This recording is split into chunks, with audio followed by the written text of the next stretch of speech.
Hola chicos, bienvenidos a la cápsula de clase número 3. Espero que quede todo muy clarito. Que corresponde a la reacción de la Iglesia Católica luego de la Reforma y los efectos que va a tener este movimiento en la política, en la educación, en el arte, entre otros elementos. El objetivo de hoy es explicar de cierta forma los cambios que se van a generar al interior de la Iglesia para hacer frente a la rápida expansión de los protestantes. En cierta forma es explicarles la manera que tiene el Papa de tratar de recuperar los fieles que ha perdido producto de la Reforma Protestante.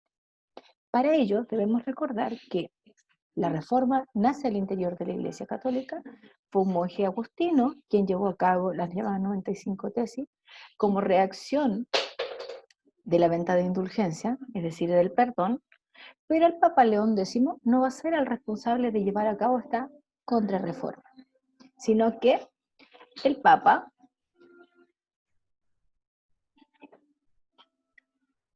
Paulo III, quien va a ser encargado de reunir a todos los principales líderes de la Iglesia, cardenales, obispos, entre otros, en un concilio en la ciudad de Trento. Este concilio va a durar desde el año 1545 a 1563. No se asusten, no es que estén encerrados todos esos años los cardenales y saquen una conclusión, sino que va a ser reuniones que duran un mes, 2 meses, al año siguiente, entre otras cosas. ¿Qué es lo primero que va a determinar el concilio? Los cambios en la materia doctrinal y dogmáticos, es decir, qué va a permanecer y qué se va a modificar. Lo primero que hace es prohibir la venta de indulgencias, por razones obvias, fue la detonante de todo el proceso. Va a mantener el culto a la Virgen, ya las reliquias, va a mantener los 7 sacramentos, que aquí aparecen en la diapositiva: bautismo, confirmación, matrimonio, Eucaristía, la penitencia, que es la acción que usted tiene cuando se confiesan los pecados, la unción de los enfermos y el sacerdocio. Va a confirmar que la máxima autoridad de la Iglesia es el Papa y que solo él tiene la capacidad de interpretar las escrituras, porque es una autoridad que no se equivoca. Se va a restablecer que los fundamentos de la fe se encuentran en las Sagradas Escrituras, es decir, en la Biblia, y esta solamente puede ser interpretada por la Iglesia y por su máxima autoridad. Se mantiene la creencia del purgatorio como este paso intermedio entre el cielo y el infierno, que le permite a los creyentes poder condenarse o salvarse. Además, se va a establecer un fuerte control en el clero. ¿De qué manera? Por ejemplo, a los sacerdotes se les va a exigir que tengan una formación como tal en seminarios, que son las instituciones encargadas de educar a los sacerdotes y conservar el celibato eclesiástico. La fe y las obras son la forma de alcanzar la salvación. Se reafirma esta postura de la Iglesia. Se reforman y se crean otras congregaciones religiosas, como por ejemplo la Compañía de Jesús, a manos de Ignacio de Loyola, que ustedes también los conocen como los jesuitas, congregación a la cual pertenece el Papa Francisco. Esta congregación va a estar a cargo de llevar a cabo las misiones, es decir, llevar a cabo también el proceso de evangelización hacia otros pueblos.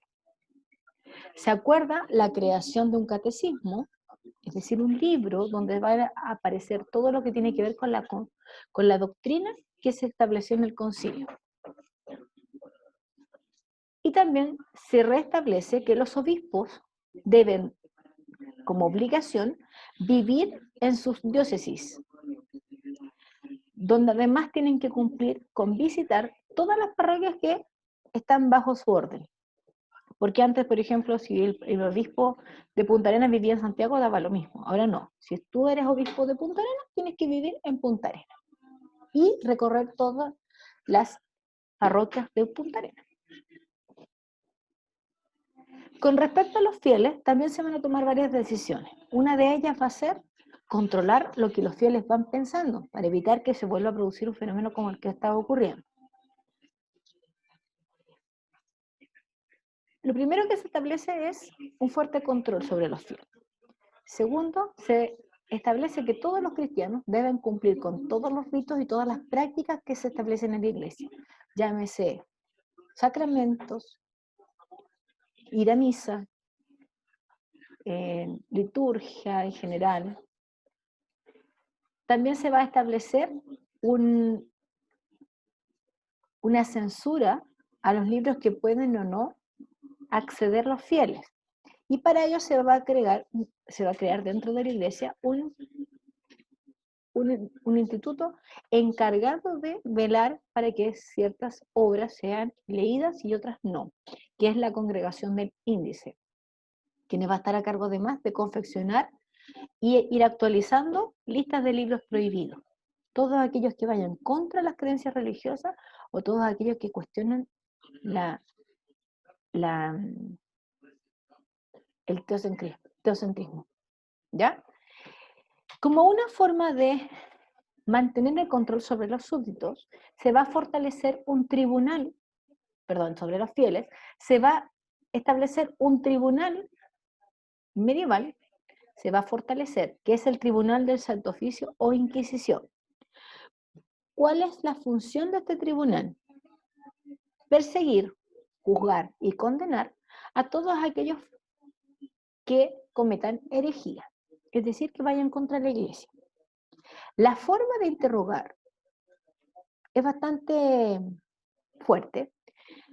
Se somete al acusado a un interrogatorio en base a tortura. Por ejemplo, en este caso acá aparecen en el dibujito algunos métodos, como por ejemplo, colocarlos de cabeza, sentarlos en una silla donde los van a apretar, colgarlos, entre otros. ¿Cuál es la idea? Que esa persona acepte su culpabilidad y luego de eso sea juzgado y condenado. Generalmente esta condena termina en la muerte del hereje. ¿Por qué? Básicamente la muerte es considerada como una forma de purificación del alma. ¿Ya? Hay algunos casos en que la persona no asume su responsabilidad. ¿Qué va a hacer? O sea, supuestamente su responsabilidad, no es que lo haya hecho. Mujeres, hombres, etcétera, las llamadas brujas. Cuando la persona no asume su culpa, se le aplica tortura hasta que asuma su culpa. Por lo tanto, por lo general, la asumen rápidamente. Y termina también en la muerte. Existen numerosas formas de tortura que no vale la pena en este minuto ir explicándolas, pero las pueden encontrar en YouTube. Desde el punto de vista de la reforma y contrarreforma, vamos a tener algunos efectos políticos. Por ejemplo, vamos a tener conflictos internos, como los que se van a dar en Francia, donde se van a enfrentar católicos con protestantes. Esta guerra sin igual entre católicos y protestantes, es decir, al interior de Francia, va a dar origen al llamado Edicto de Nantes. ¿Qué es esto? Es un documento que establece la tolerancia religiosa en Francia, permite la existencia de otras iglesias. Sin embargo, este edicto, que fue creado en 1598, va a ser revocado, anulado, eliminado en 1685, y van a seguir siendo los franceses católicos. También se van a producir conflictos externos, siendo uno de los más importantes la llamada Guerra de los 30 años. ¿Qué es ese conflicto? Que duró un periodo bastante largo, donde se van a enfrentar diferentes países, en teoría por un carácter religioso, pero en la práctica intervenían otros elementos. Por ejemplo, en el caso de Francia y España, si bien los dos son católicos, se van a enfrentar por territorio y por la política que llevan a cabo. También esto se va a ver reflejado en otras áreas. Por ejemplo, en economía vamos a tener un cambio en la forma en que se desarrolla la economía. Antes era a través del trueque, del comercio a pequeña escala, etc. Se va a crear una nueva mentalidad que va a ser la base del capitalismo que nosotros conocemos. esta nueva mentalidad se va reflejada en un sistema económico que se denomina el mercantilismo, que más adelante lo vamos a ver, donde se plantea que la riqueza de las naciones depende de la cantidad de oro y plata que puedan acumular. Por lo tanto, lo que busca el mercantilismo es crear un sistema que le permita acumular metales preciosos, oro y plata. Y este sistema va a ser el monopolio comercial. Coincidentemente, los valores que propicia la reforma, el individualismo, la propiedad privada, el afán de progreso, etcétera, coincide con los valores que establecía la burguesía de la época. Y por lo tanto, vamos a tener como principales valores de la época desde el punto de vista económico, la racionalidad, la dedicación al trabajo y las actividades económicas. Es decir, tratar de conseguir la mayor cantidad de recursos. Desde el punto de vista de la educación, vamos a tener, por ejemplo, dos tipos de educación, la educación católica y la educación protestante. La educación protestante busca que el Estado esté a cargo de las escuelas, hacer una educación de carácter laica y fomentar la alfabetización, que aprendan a leer y escribir, para lograr fomentar la libre lectura de la Biblia e interpretarla cualquier persona. En el caso de la educación católica, lo que se plantea es desarrollar planes de estudio, programas y métodos que adoctrinen a los fieles, donde se incluya, por ejemplo, las formaciones del griego, del latín, de la filosofía y de la teología. Mayoritariamente la educación va a estar a cargo de los jesuitas.